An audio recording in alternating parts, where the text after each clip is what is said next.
Hola comunidad, mi nombre es Catalina y antes de empezar quiero pedirles que escuchen con paciencia, porque lo que voy a contar no es una historia creada para asustar ni un relato exagerado para ganar atención. Es algo que ocurrió de verdad, algo que marcó mi vida para siempre y que, aunque han pasado años, todavía me quita el sueño. Esta no es exactamente mi historia, sino la de mi difunto esposo Alejandro. Y durante mucho tiempo dudé en compartirla porque revivirla es como abrir una herida que nunca terminó de cerrar. Sin embargo, Alejandro amaba las historias de terror. Le gustaba escucharlas en la carretera y siempre decía que, si algún día le pasaba algo extraño, quería que no se olvidara. Así que siento que contar esto es, de alguna manera, cumplir con él. Llegamos a Estados Unidos hace casi 20 años, cuando éramos poco más que unos adolescentes creyendo que el amor y las ganas podían con todo. Él tenía 21 años y yo 19. Veníamos con miedo, con sueños grandes y con esa nostalgia constante que solo entiende quien deja su país atrás. Los primeros años fueron duros. Trabajamos de lo que pudimos. Vivimos en lugares pequeños y a veces incómodos, pero siempre juntos. Con el tiempo, gracias a muchos sacrificios y trámites interminables que prefiero no detallar, logramos establecernos legalmente, nos quedamos a vivir al norte de Texas. Compramos una casita modesta, pero nuestra, con un pequeño porche y un pedazo de patio donde Alejandro se sentaba a fumar después de los viajes largos. Él se hizo trailero relativamente joven. Le gustaba manejar. Le gustaba la sensación de avanzar mientras todo lo demás quedaba atrás. Decía que en la carretera se sentía libre, aunque yo sabía que también cargaba con la soledad, el cansancio y los riesgos que ese trabajo implica. A veces se iba por días, incluso semanas. Yo aprendí a convivir con el silencio de la casa y con la mitad de la cama fría. Teníamos una costumbre muy simple, cada cierto tiempo me llamaba para decirme que todo iba bien. No eran conversaciones largas, solo lo suficiente para sentirnos cerca. El viaje a Montana comenzó como cualquier otro. Alejandro me avisó con anticipación. Me dijo desde dónde salía y cuánto tiempo estaría fuera. Yo, como siempre, le preparé café, algo de comer y le metí en el bolsillo una estampita que me había dado mi madre. Él sonrió, me besó la frente y me prometió que me llamaría cuando se detuviera a descansar. Nada en su voz indicaba que ese viaje sería diferente. La primera llamada fue normal, incluso alegre. Me contó que había salido tarde de Dallas por el tráfico, que hacía mucho calor y que la carretera estaba pesada. Horas después volvió a llamar para decirme que se había detenido en una estación de descanso al norte del estado para comer algo y dormir un poco hasta la noche. Me dijo que así evitaría el tránsito y llegaría más tranquilo. Todo sonaba como siempre. La llamada que cambió todo llegó más tarde, cuando ya estaba oscuro. Recuerdo perfectamente que estaba en la cocina, lavando unos platos, cuando vi su nombre en la pantalla. Contesté tranquila, pero desde el primer hola supe que algo no estaba bien. Su voz sonaba tensa, como si estuviera tratando de controlar un temblor interno. Me preguntó si estaba despierta. Y cuando le dije que sí, guardó silencio unos segundos que se me hicieron eternos. Finalmente me dijo que había tenido un sueño muy extraño. Intenté bromear para aliviar el ambiente. Le dije que seguro era por la comida o por el cansancio. Pero él insistió en que no era un sueño común. Me contó que, en ese sueño, iba manejando por una carretera completamente oscura, tan oscura que parecía que el mundo se había terminado más allá de los faros del camión. Me dijo que estaba rígido, incapaz de mover el cuerpo, mirando al frente, y aunque no podía ver a nadie, sentía con total certeza que había dos personas dentro de la cabina, una a su lado y otra detrás de él. Decía que podía escucharlas hablar en voz baja, pero no entendía las palabras, como si hablaran en otro idioma o como si el sonido estuviera distorsionado. Aún así, sabía que hablaban de él, que planeaban algo en su contra. En el sueño, de pronto, vio una mano gris, de un color enfermizo, como ceniza húmeda, que le agarró el brazo derecho con una fuerza brutal. Al mismo tiempo, otra mano rodeó su cuello y su brazo izquierdo, apretándolo con tanta fuerza que sintió un dolor real, físico, como si alguien intentara asfixiarlo. Cuando me dijo eso, sentí un escalofrío recorrerme el cuerpo. Aún así, es lo que cualquier esposa haría. Traté de tranquilizarlo. Le dije que había sido solo una pesadilla, que estaba cansado, que la mente juega malas pasadas cuando uno duerme mal y está solo en la carretera. Él me escuchó en silencio y finalmente me dijo que sí, que seguramente yo tenía razón, que ya se sentía un poco mejor. Me prometió que dormiría un rato más y que por la mañana me llamaría. Esa noche dormí mal. Me desperté varias veces con una sensación rara en el pecho, como si algo no estuviera bien. Pero me obligué a pensar que era solo preocupación innecesaria. A la mañana siguiente, Alejandro me llamó temprano. Su voz ya no estaba nerviosa, pero sí apagada. Me dijo que se sentía extraño, que le dolía la espalda más de lo normal y que le costaba concentrarse. Le sugerí que llamara a la compañía, que pidiera un reemplazo o que descansara más. Pero él minimizó todo. Dijo que ya casi llegaba, que solo eran unas horas más y que al mediodía estaría descargando. Una hora después volvió a llamarme. Esta vez no porque tuviera algo concreto que decir, sino porque quería escuchar mi voz mientras manejaba. Yo trabajo desde casa, así que puse el teléfono en altavoz y seguí con mis cosas mientras hablábamos de tonterías. De una película que había visto. De planes para cuando regresara. Sin embargo, noté que estaba inquieto. Finalmente, me confesó que había escuchado algo moviéndose en el camarote del camión.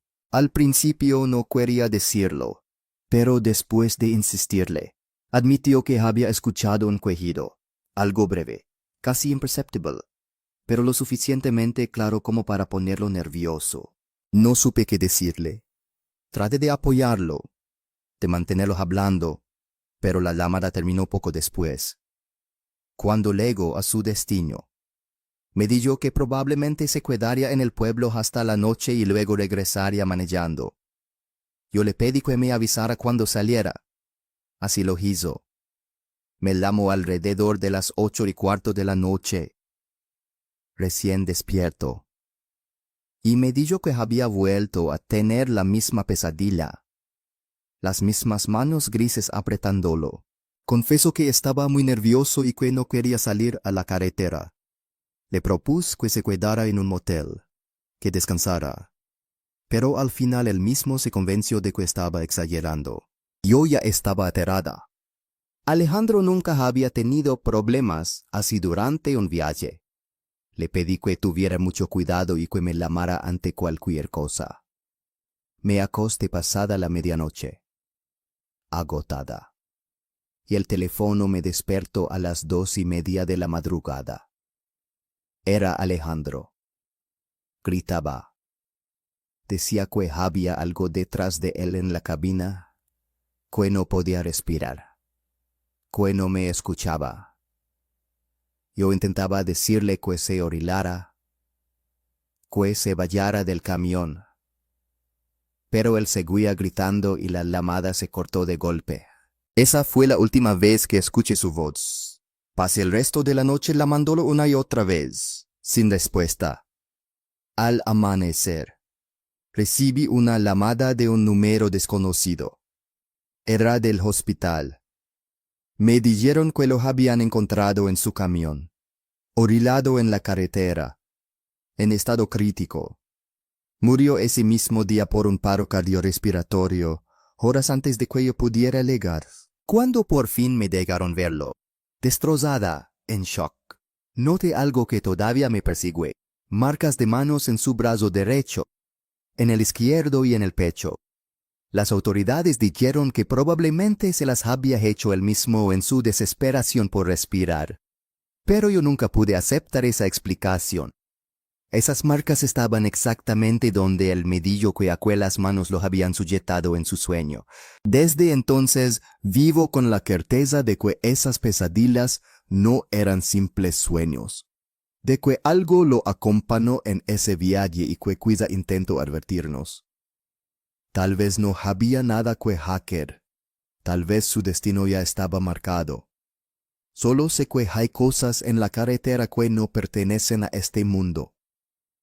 Y que a veces, cuando uno viaja solo en la oscuridad, no está tan solo como cree. Hola comunidad, mi nombre es Luis y llevo más de 15 años trabajando como trailero. No soy una persona supersticiosa ni alguien que vea cosas donde no las hay. Y justamente por eso me costó tanto aceptar lo que me pasó aquella noche. Durante mucho tiempo me convencí de que había sido cansancio, sugestión o simplemente una mala pasada de la mente. Pero hay detalles que no cuadran, cosas que todavía hoy, cuando las recuerdo, me ponen la piel de gallina. Esto ocurrió una noche cualquiera, de esas que parecen idénticas a muchas otras. Cuando llevaba una carga desde Zacatecas hasta Chiapas y decidí manejar de madrugada para evitar el tráfico. Ya había conducido unas 5 horas seguidas y empecé a sentir dolor en la espalda y en las piernas. Así que cuando vi un parador unos kilómetros más adelante, no dudé en detenerme para estirarme un poco y despejar la cabeza. Eran alrededor de las 2 de la mañana y el lugar estaba completamente vacío, salvo por una gasolinera iluminada, una pequeña tienda y los baños. Todo alrededor era silencio. Un silencio tan profundo que incluso el sonido de mis pasos parecía fuera del lugar. Entré a la tienda, compré algo para comer en el camino y crucé unas pocas palabras con el dependiente. Un muchacho joven que parecía tan cansado como yo. Luego fui al baño y, cuando salí de nuevo hacia la noche, fue cuando ocurrió lo primero que no supe explicar. Me giré hacia mi camión casi por costumbre, y mis ojos se clavaron directamente en el parabrisas. Allí, sentada en el asiento del copiloto, vi a una mujer. Su rostro era pálido, demasiado pálido para la luz amarillenta del parador, y su cabello castaño largo caía sobre sus hombros como si estuviera completamente inmóvil. Me quedé quieto por un segundo, convencido de que estaba viendo mal, de que quizá el reflejo de la luz me estaba jugando una broma. Parpadeé varias veces, pero él seguía allí. En ese instante sentí enojo más que miedo, porque pensé que alguien se había metido a mi camión para robar algo.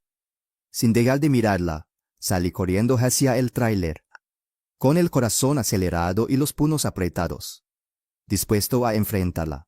No le quité la vista de encima ni un segundo. Y aún así, cuando estaba a solo unos metros, parpadeé de nuevo y la mujer desapareció. No la vi bajar, no vi abrirse la puerta, no vi ninguna sombra moviéndose dentro de la cabina. Simplemente ya no estaba. Luego el camión casi sin aire. Abrí la puerta de golpe y subí pensando que quizás se había agachado bajo el tablero o que estaba escondida en el camarote. Revisé cada rincón con cuidado. Abrí cortinas, miré debajo de los asientos, pero no había nadie. Todo estaba exactamente como lo había dejado antes de bajar. Me quedé un momento sentado, tratando de ordenar mis pensamientos, diciéndome que debía haber sido una ilusión, que el cansancio y la luz me habían engañado. Sin embargo, algo había cambiado.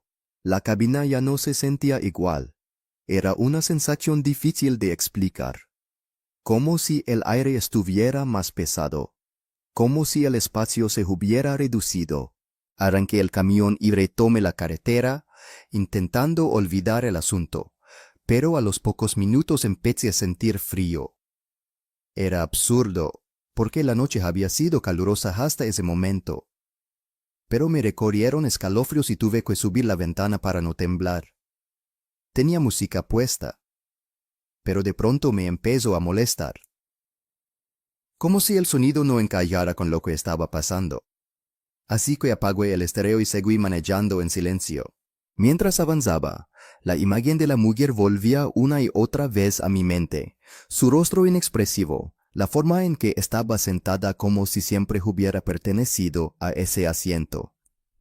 Fue entonces cuando entendí que era lo que realmente me estaba inquietando. Ya no me sentía solo en el camión. No era una idea clara ni una voz en mi cabeza.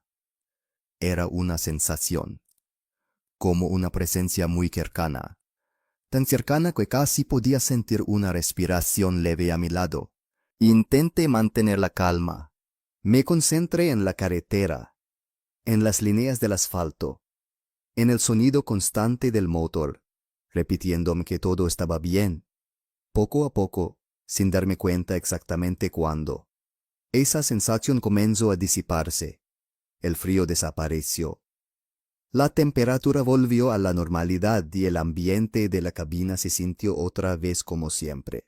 Más adelante me orillé un momento para bailar y estirar las piernas. Necesitaba aire. Necesitaba convencerme de que seguía siendo dueño de mi propio cuerpo. Me quedé allí unos minutos, mirando la oscuridad, tratando de entender lo que había pasado. Aunque en el fondo sabía que no había una explicación lógica. Días después, ya más tranquilo, le conté lo sucedido a un colega con muchos años en la carretera. Esperaba que se riera o que me dijera que estaba imaginando cosas. Pero su reacción fue muy distinta. Me escuchó en silencio y luego me dio un consejo que me pareció extraño. Me dijo que pusiera un muñeco, un peluche o cualquier objeto en el asiento del copiloto. Algo que viajara conmigo siempre. Me explicó que así evitaría que viajeros indeseados ocuparan ese lugar. Me reí en ese momento. Pensé que era una superstición vieja, pero aún así seguí su consejo. Desde entonces viajo con un peluche que me regaló mi hija mayor, sentado siempre en el asiento de al lado. No sé si fue coincidencia o si realmente sirve de algo, pero nunca más volví a sentir esa presencia ni a ver a nadie donde no debería haber nadie. Aún así, cada vez que paro de noche y miro hacia el parabrisas, no puedo evitar recordar el rostro de aquella mujer y preguntarme quién era, de dónde venía y por qué. Por un instante, decidió sentarse a mi lado en la carretera. Hola comunidad. Mi nombre es Isaac y llevo varios años trabajando como trailero, suficientes como para decir que he visto cosas raras en la carretera, situaciones incómodas, personas extrañas y noches que se hacen eternas. Pero lo que voy a contarles ahora es algo que todavía hoy no sé cómo explicar. No fue la experiencia más aterradora de mi vida en el sentido clásico. No hubo gritos ni persecuciones. Pero sí fue una de esas vivencias que se te quedan clavadas en la cabeza porque rompen por completo la lógica y te hacen dudar de lo que creías conocer. Todo ocurrió una noche en la que iba haciendo una entrega en Laredo. Llevaba prácticamente un día entero manejando y el cansancio ya me estaba pasando factura. Me dolía el cuerpo. Tenía hambre y sentía esa pesadez en los ojos que te obligara a buscar un lugar donde detenerte aunque sea un rato. Por eso, cuando vi una pequeña taquería al borde de la carretera, iluminada con luces cálidas y con un letrero sencillo, decidí parar sin pensarlo demasiado. Eran alrededor de las 8 de la noche y el lugar no estaba lleno, lo cual agradecí, porque no tenía ganas de ruido ni de gente. El restaurante era pequeño y acogedor, con unas 7 u 8 mesas de plástico. Un mostrador modesto y al fondo se alcanzaba a ver la cocina. Había una pareja sentada cerca de la entrada. Parecían viajeros como yo, y una mujer joven, de unos 30 años. Atendía el lugar con una sonrisa amable que transmitía cansancio pero también costumbre. Me senté en una mesa, pedí tacos y agua, y mientras esperaba, Me dediqué a observar el ambiente, agradecido por poder estar bajo un techo y no dentro de la cabina del camión. Cuando la mujer volvió con un plato lleno de tacos humeantes, sentí un alivio enorme. Llevaba horas sin probar comida caliente. Empecé a comer con ganas, concentrado en el sabor. Cuando de pronto escuché algo que me hizo levantar la cabeza sin pensar, la risa de un niño. Fue una risita breve, ligera, como de alguien pequeño jugando. Al principio no le di importancia. Pensé que tal vez era el hijo de la mujer que atendía o de la pareja que estaba por irse. Seguí comiendo, pero al poco rato volví a escucharla. Un poco más cerca, como si el niño estuviera corriendo entre las mesas. Miré alrededor de forma casual, esperando ver a un pequeño pasar, pero no vi a nadie. La pareja ya se estaba levantando para irse y no había ningún niño con ellos. Aún así, no quise darle vueltas al asunto. Me dije que seguramente estaba imaginando cosas por el cansancio. Sin embargo, la risa volvió a escucharse, esta vez acompañada de un sonido que me heló un poco la sangre. Alguien jaló la lengüeta de una de mis botas desde debajo de la mesa. Fue un tirón leve, casi juguetón, pero lo sentí con toda claridad. Mi primera reacción fue mirar de golpe hacia abajo, esperando encontrar a un niño escondido, listo para regañarlo o al menos preguntarle qué hacía. No había nadie. Debajo de la mesa solo había sombra y el piso limpio. En ese momento sentí una incomodidad difícil de describir. No era miedo puro. Era más bien una sensación de descoloco, de que algo no encajaba. Levanté la vista y noté que la mujer que me atendía me observaba desde el mostrador con una expresión extraña, como si quisiera decir algo pero no se atreviera.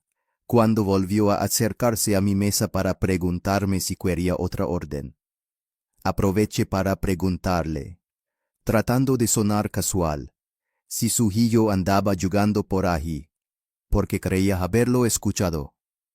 La sonrisa se le borró de inmediato. Me miró con los ojos muy abiertos y, en voz baja, casi temblando, me preguntó si yo también lo escuchaba. En ese instante entendí que no estaba solo en esa experiencia. Me pidió permiso para sentarse un momento y, cuando lo hizo, bajó aún más la voz. Me confesó que desde hacía un par de días escuchaba la risa de un niño en el restaurante. A veces pasos pequeños corriendo entre las mesas.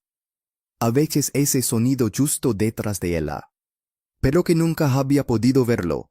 Me dijo que pensó que se estaba volviendo loca. Porque su madre, que cocinaba al fondo, no escuchaba nada y le decía que se dejara de tonterías.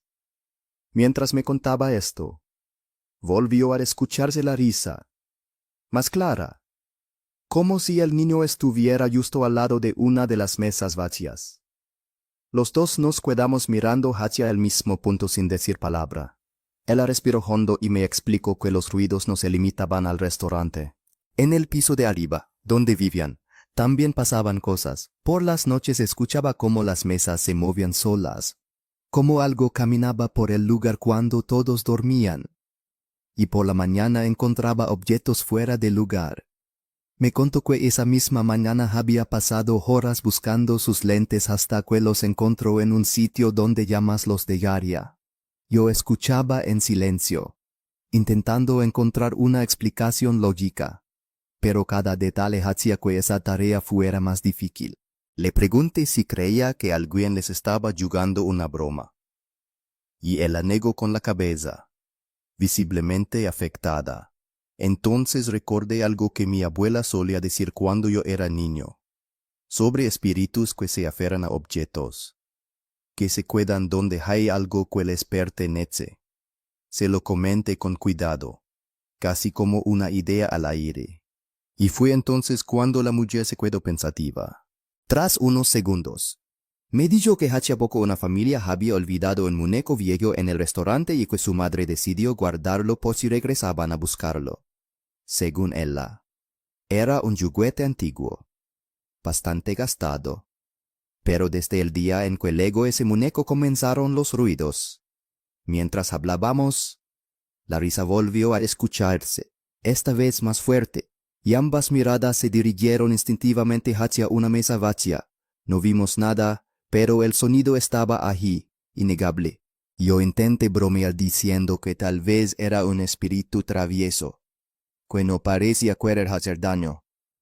Pero ella me confesó que le daba igual la intención, que estaba aterrada y que ya no se sentía tranquila ni en su propio negocio ni en su casa. No supe qué más decirle. Me disculpé por haber sacado el tema y terminé de comer en silencio.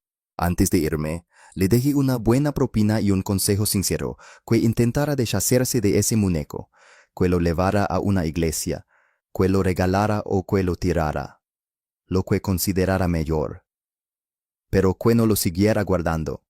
Ella me sonrió con cansancio y asintió, como si esa idea ya le hubiera pasado por la cabeza.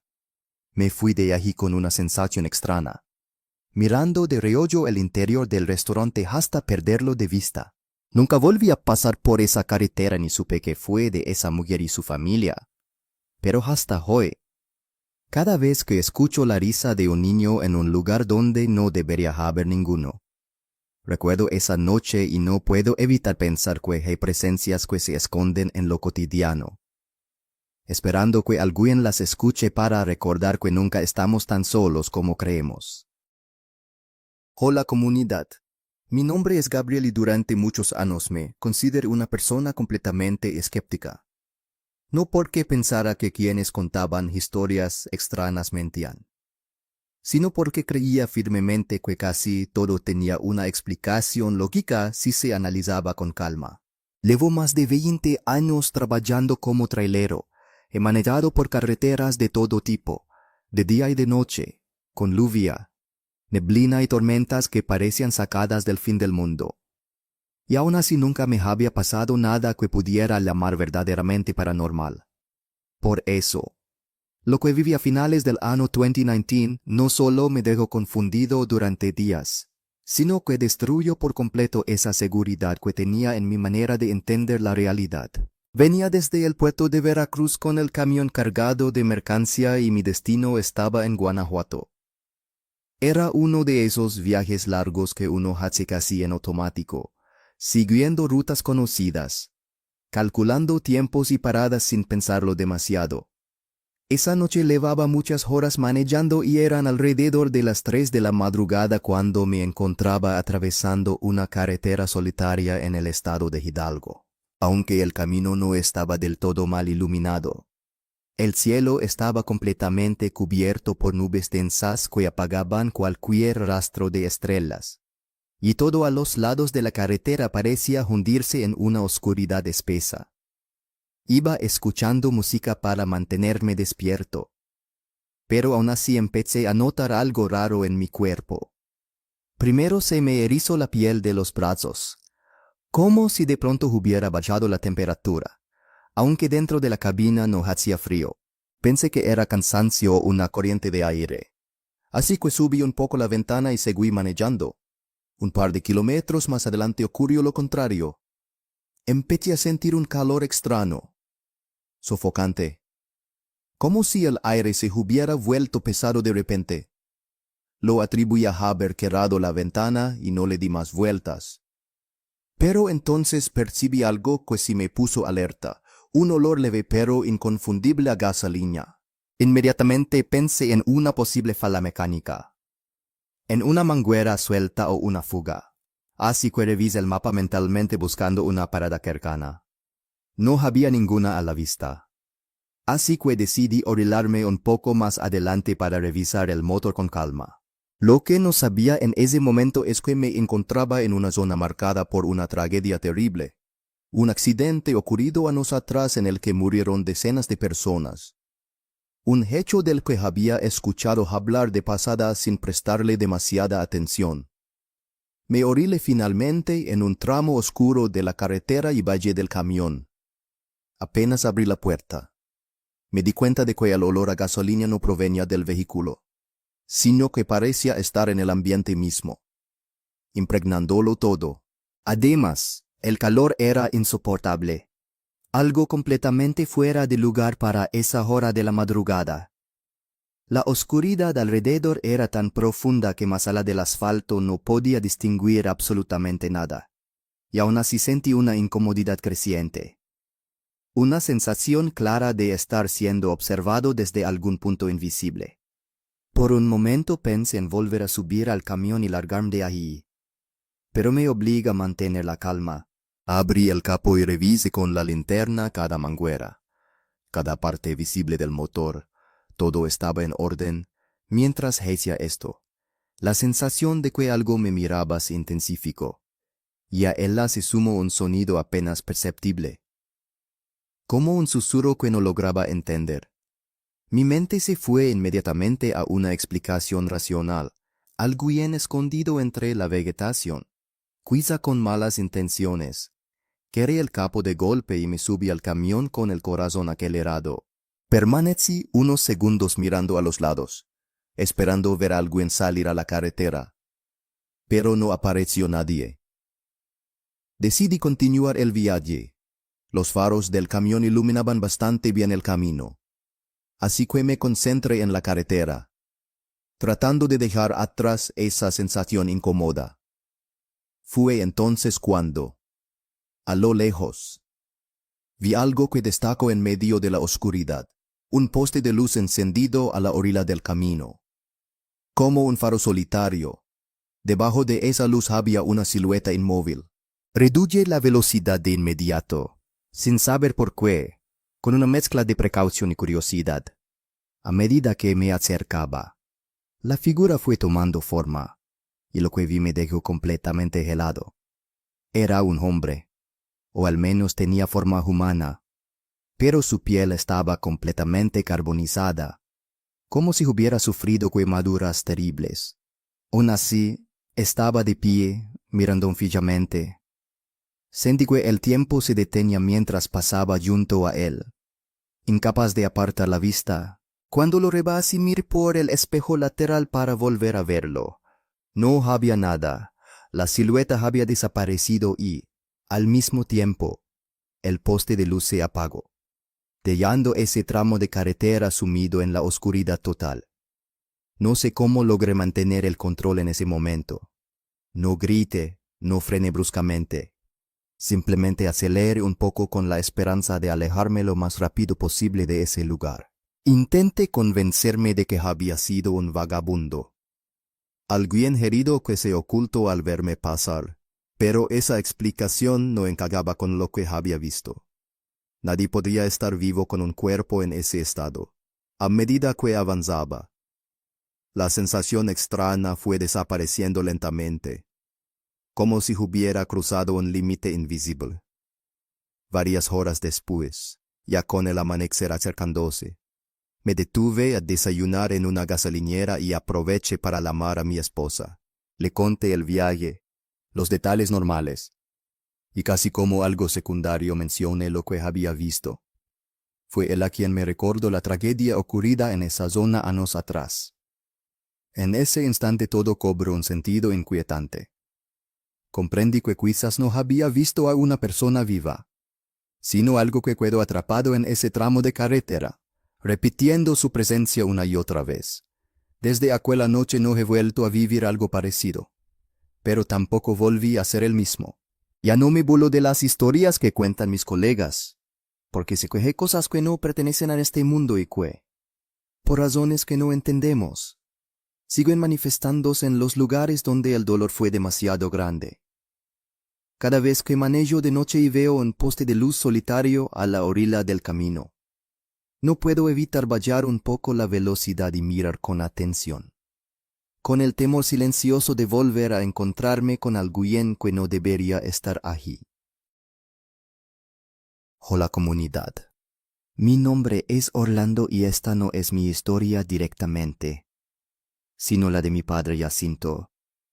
Un hombre que pasó gran parte de su vida en la carretera y que durante muchos años se negó a hablar de lo que le ocurrió por miedo a que lo tomaran por loco o exagerado.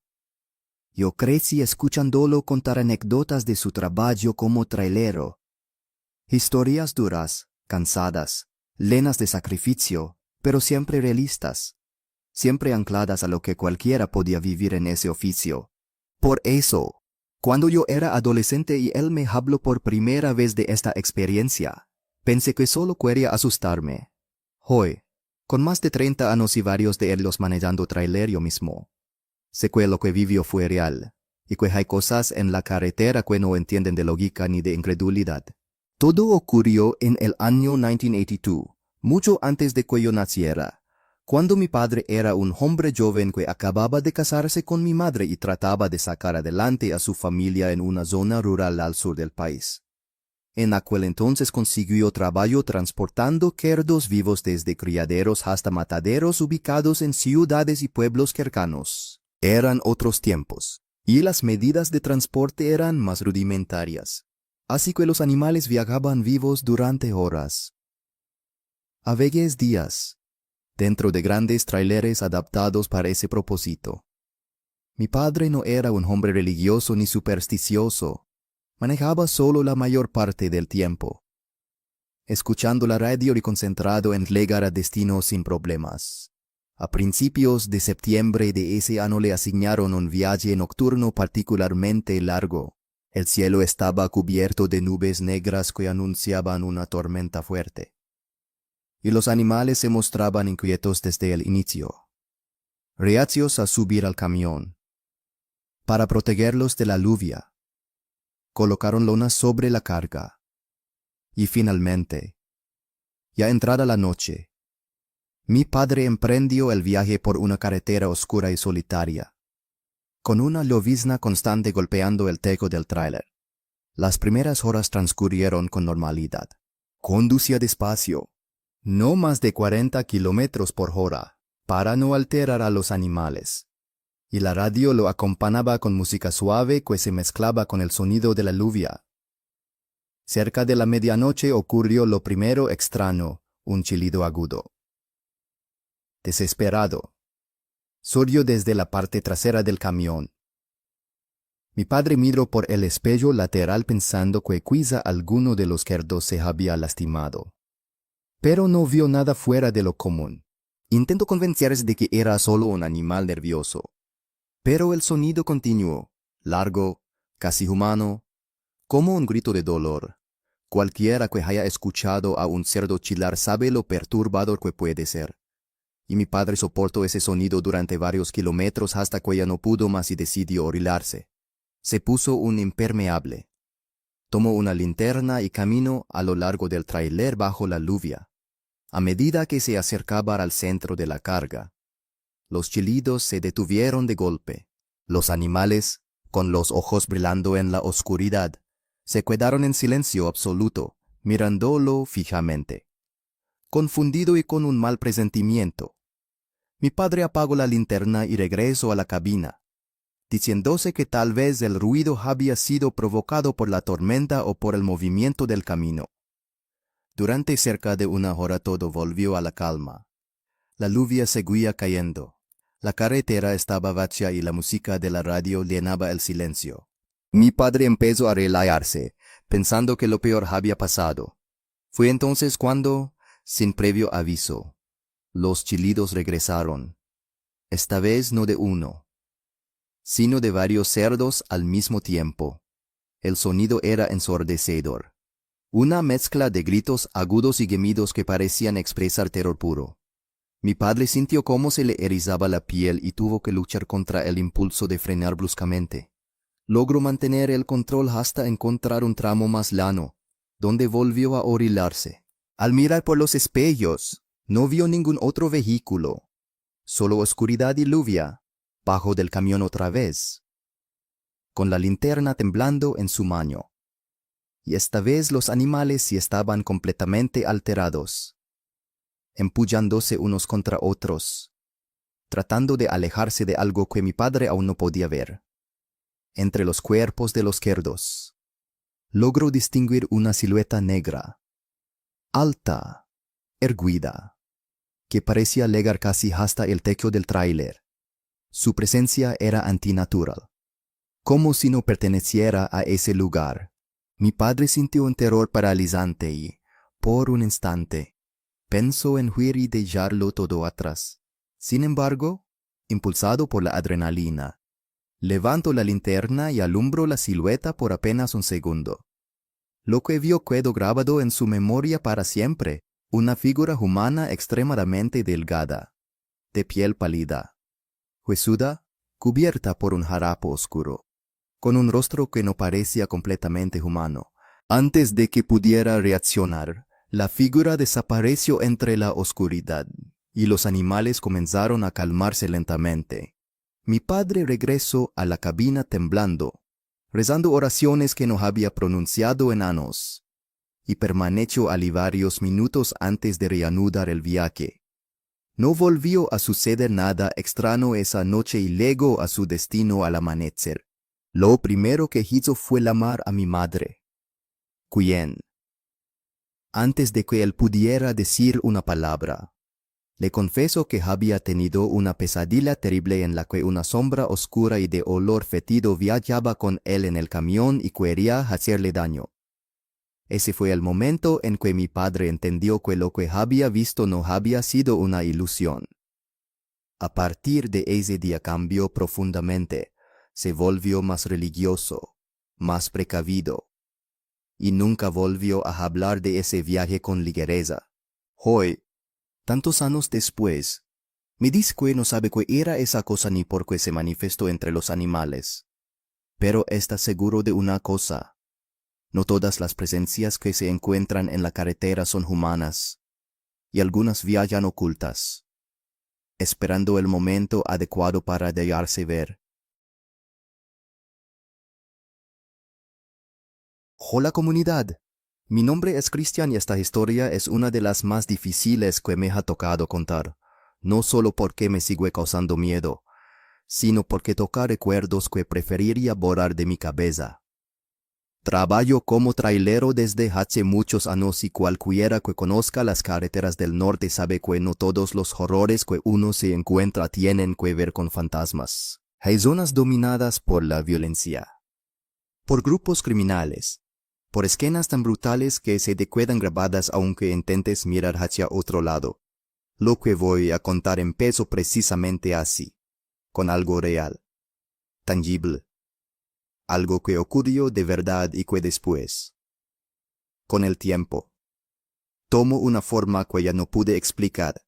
Hace unos 12 años aproximadamente, iba conduciendo de noche rumbo a la frontera. Después de haber cargado mercancía, era una noche común, no demasiado tarde, quizá entre las 8 y las 9. Pero la autopista estaba extrañamente vacía. No se veía casi ningún vehículo, y ese silencio en la carretera ya de por sí me tenía inquieto. En cierto punto del trayecto pasé por debajo de un puente y allí los vi, 4 cuerpos colgados, atados, balanceándose levemente con el viento. No voy a entrar en detalles gráficos, porque no es necesario. Basta decir que supe de inmediato que era obra del crimen organizado. Sentí un nudo en el estómago. Pero hice lo que muchos hacen en esos casos. No me detuve. No llamé a nadie. Seguí manejando fingiendo que no había visto nada. Porque en esas carreteras mirar demasiado puede costarte la vida. Ese fue el primer encuentro. El real. El que quedó marcado en mi memoria como una cicatriz. Después de eso, durante meses, empecé a notar cosas raras en mis viajes. Sombras a la orilla del camino. Figuras humanas donde no debería haber nadie. Susurros que desaparecían cuando subía el volumen de la radio. Siempre encontraba una explicación lógica y seguía adelante, convenciéndome de que era estrés o sugestión. El problema es que el recuerdo de esos cuerpos bajo el puente nunca se fue. Pasaron los años y llegó diciembre de 2023. Faltaban 2 días para Nochebuena y yo estaba trabajando más de lo normal para juntar dinero y poder pasar unas buenas fiestas con mi familia. Esa noche iba rumbo a Texas, todavía lejos de la frontera, cuando empecé a sentir un frío intenso dentro de la cabina. Un frío que no tenía sentido. Me temblaban las manos en el volante y mi corazón latía con fuerza, como si algo dentro de mí supiera que no debía estar allí. Apreté el acelerador con una sola idea en la cabeza: llegar cuanto antes a un punto seguro. Sin darme cuenta, me estaba acercando de nuevo a ese puente. Cuando estuve a unos 500 metros, distinguí 4 siluetas colgando bajo la estructura. Sentí que el mundo se me venía encima. Eran idénticas a las que había visto años atrás, la misma cantidad, la misma altura, incluso la misma forma de balancearse. Intenté convencerme de que podían ser nuevos cuerpos, que la violencia no había cesado, pero algo no encajaba. A medida que me acercaba, el miedo se transformó en una sensación helada, profunda. Y aunque quise apartar la mirada, no pude. En el instante exacto en que pasé por debajo del puente, juro que esas 4 figuras levantaron la cabeza y me devolvieron la mirada. No vi sus rostros con claridad, pero sentí sus ojos clavándose en mí, llenos de algo que no sabría describir. Una mezcla de reproche y vacío. Seguí de largo temblando, sin frenar, sin mirar atrás, hasta que llegué a un retén policial varios kilómetros más adelante.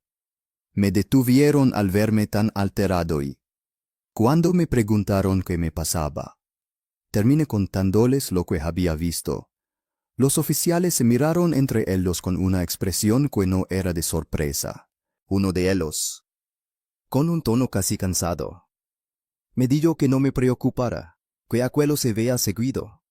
Yo pensé que hablaban de ejecuciones recientes y me indignó su aparente indiferencia, pero enseguida aclararon que no se referían a cuerpos reales. Me explicaron que 2 o 3 veces por semana algún conductor reportaba ver 4 cuerpos colgando bajo ese puente, y que cada vez que iban a revisar, no encontraban absolutamente nada. Incluso uno de los mismos policías me confesó que una noche, fuera de servicio, los había visto también y que al regresar con refuerzos habían desaparecido. Para confirmar, 2 agentes salieron en la patrulla y volvieron minutos después. El puente estaba vacío. No había cuerdas, no había manchas, no había nada. Me quedé allí unos minutos más, tratando de asimilar lo que me decían, mientras una sensación de tristeza profunda me invadía. Desde esa noche, la imagen de esos 4 cuerpos me acompaña. A veces, cuando cierro los ojos, los veo con una claridad aterradora. No sé si son almas atrapadas en el lugar donde murieron de la peor manera posible, si son recuerdos que la carretera se niega a soltar o si es algo que busca ser visto para no ser olvidado. Lo único que sé es que cada vez que me acerco a un puente de noche, bajo la velocidad y rezo en silencio para no volver a cruzarme con esas miradas que todavía me persiguen.